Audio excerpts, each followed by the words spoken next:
Hello, I'm Ken Sisk, and welcome back to Wood, Stone, and Steel. Today's topic is a philosophical one.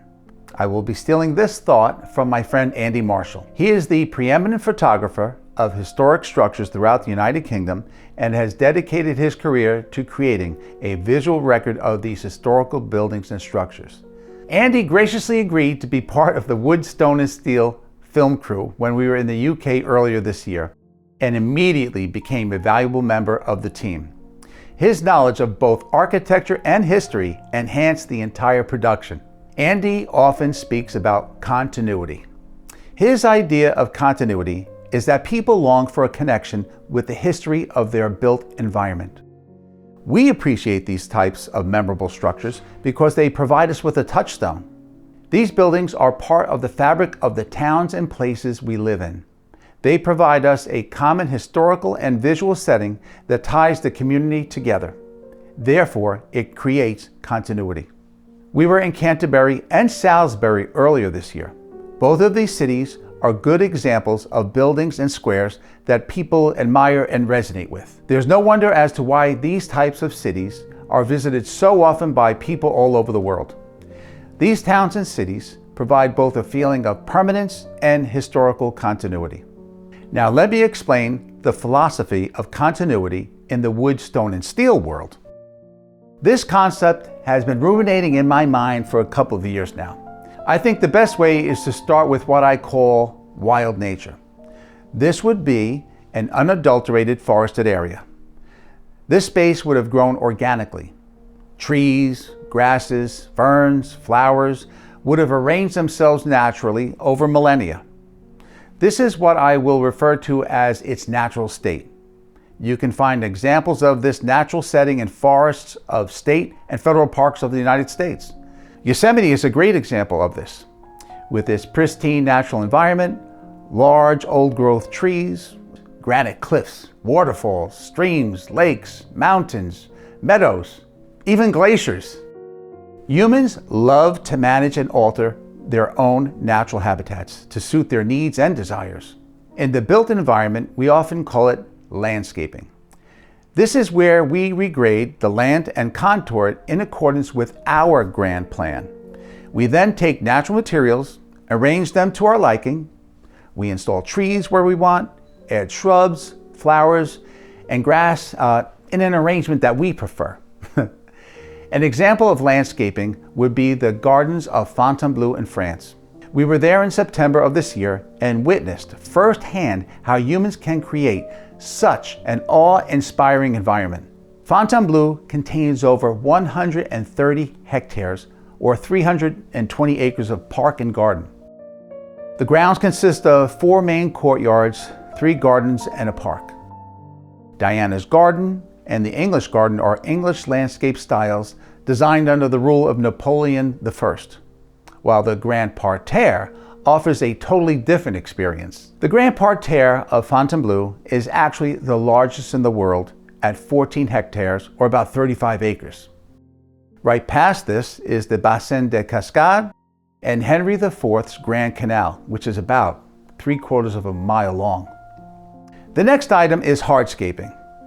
This is the addition of, say, stone patios, stone retaining walls, gravel paths, fountains, etc. This rearrangement of nature, aka landscaping and hardscaping, is located right next to the wild environment. So we've gone from the wild environment to the landscape and hardscape environment. This is also where we see the artistry of human expression. These areas, these landscape areas, are visually appealing and often create a sense of serenity when people enter these settings. We then need a place to live. This is where we take the natural materials from the wild environment and reconfigure them.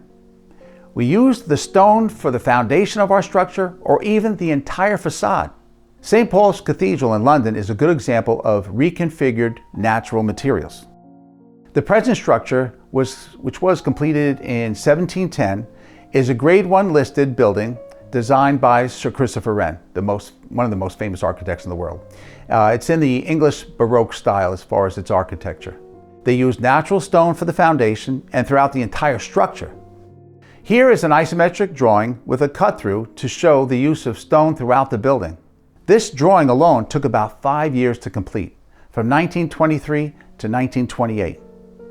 Probably today we would have done a 3D model with a point cloud. The cathedral itself is over 360 feet tall, which is about 36 stories, and is now over 300 years old and will survive for hundreds more. Now take a look at the Clerkenwell building in London, where they used the raw form of stone to be the load-bearing structural system of this 6-story building. This building was designed by architect Amin Taha of Group Work with structural engineer Webb Yates Engineers. It was recently completed in 2017. This just goes to show you we can still use natural stone in the built environment. The next thing we may do is cut trees and refine them to use them as beams, columns, flooring, stairs, cabinetry, etc.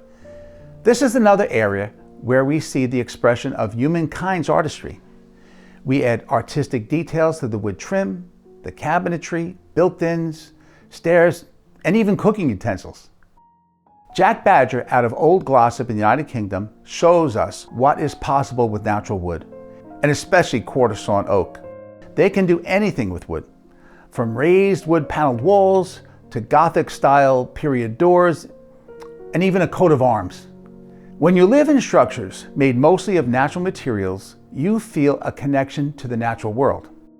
You resonate with the materials around you because since the beginning of the human experience, we have lived in and around nature. And as I always say, it's in your DNA. When we move from the natural environment to the managed environment through landscaping and hardscaping, and then into a structure made of predominantly natural materials, you experience a continuity of nature. This continuity is what ties us to the natural world.